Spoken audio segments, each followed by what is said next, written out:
नमस्कार, मैं हूँ रुचि शर्मा। वेब3 की तमाम बड़ी खबरें लेकर हाजिर हैं हम। अक्टूबर में नॉन फंजिबल टोकन मार्केट में सेल्स में 21.64% की गिरावट देखी गई, जिसमें इथेरियम सबसे आगे रहा जो कुल सेल्स का 54.63% था। हालांकि ETH बेस्ड NFT सेल्स में पिछले महीने की तुलना में 17.26% की कमी देखी गई। माइथोस चेन NFT सेल्स में दूसरे सबसे प्रमुख ब्लॉकचेन के रूप में उभरा, जिसकी कुल सेल्स $36.9 मिलियन या महीने की कुल बिक्री का 11.78% थी। सोलाना ने $28.91 मिलियन की सेल्स के साथ कुल $313 मिलियन में से 9.23% का योगदान दिया। पॉलीगॉन की सेल्स सितंबर की तुलना में 59.94% घट गई, जबकि बिटकॉइन की NFT सेल्स 11.72% बढ़ गई। इम्यूटेबल एक्स ने पिछले महीने की कंपैरिजन में अक्टूबर NFT सेल्स में 28.4% की गिरावट का अनुभव किया। माइथोस डी मार्केट की सबसे बड़ी बिक्री $36.65 मिलियन के साथ हुई, जो सितंबर की तुलना में 10.99% अधिक है। इथेरियम का board app yacht club $23.44 million के साथ दूसरे स्थान पर रहा, जो 50.77% का सुधार है।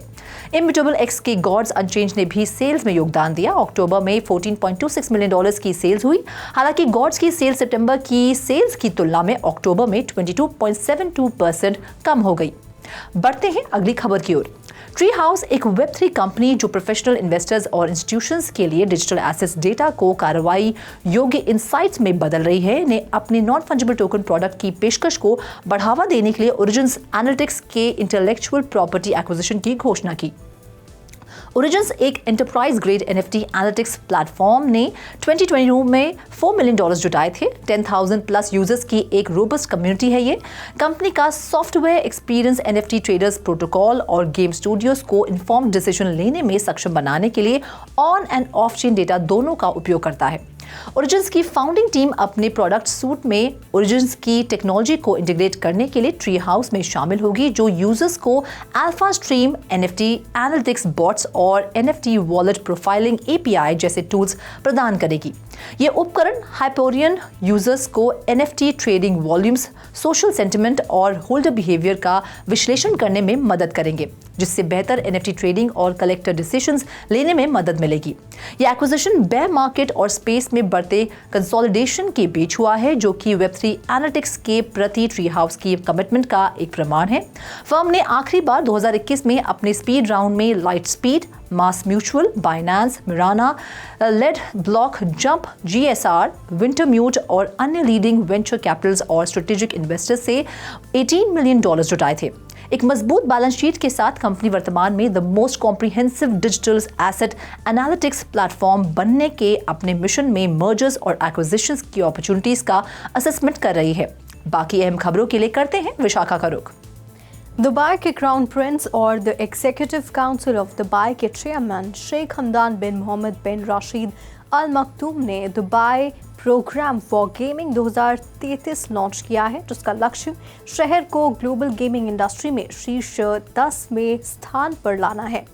इस पहल का लक्ष्य 2023 तक शहर की डिजिटल इकोनॉमी और GDP में सेक्टर के योगदान को लगभग $1 बिलियन तक बढ़ाना है, जिससे गेमिंग सेक्टर में 30,000 नई नौकरियां जनरेट होंगी।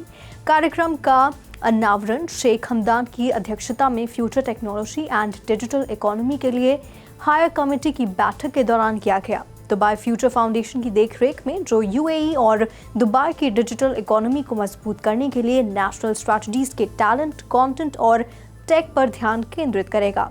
ये पहल एंटरप्रेन्योर्स, इनोवेटर्स का समर्थन करेगी और लोकली, रीजनली और ग्लोबली इंडिविजुअल्स, कंपनीज और रेगुलेटरी बॉडीज के साथ पार्टनरशिप और कोऑपरेशन के अवसर प्रदान करेगी। बढ़ते हैं अगली खबर की ओर। ग्लोबल एरोस्पेस, डिफेंस और सिक्योरिटी इंडस्ट्री में 2023 की Q3 में मेटावर्स रिलेटेड पेटेंट एप्लीकेशंस में 4% की वृद्धि देखी गई है, जबकि मेटावर्स रिलेटेड पेटेंट की कुल संख्या में 9% की गिरावट आई। बोइंग ने सबसे अधिक मेटावर्स पेटेंट्स दाखिल किए हैं। 2023 की Q3 में 25 दाखिल किए। इसके बाद Safran, US department of defence and State Farm mutual automobile insurance का स्थान रहा। मेटावर्स रिलेटेड पेटेंट फाइलिंग्स में यूएस की सबसे बड़ी हिस्सेदारी थी, जो कि 46% थी। इसके बाद साउथ कोरिया और चाइना थे। The data book aerospace, defence and security patents trends Q3 2023 पिछले 3 वर्षों में इस क्षेत्र में patenting trends, major player strategies and geographical focus के बारे में जानकारी प्रदान करता है। बोइंग की पेटेंटिंग एक्टिविटी 2023 की Q2 के 46% शेयर से 0.77% अधिक थी। आज के लिए वेब3 से जुड़ी खबरों में फिलहाल इतना ही। ऐसी ही और ताज़ा अपडेट्स के लिए लॉग ऑन करें हमारी वेबसाइट www.weversetv.io पर या फिर स्कैन करें QR कोड।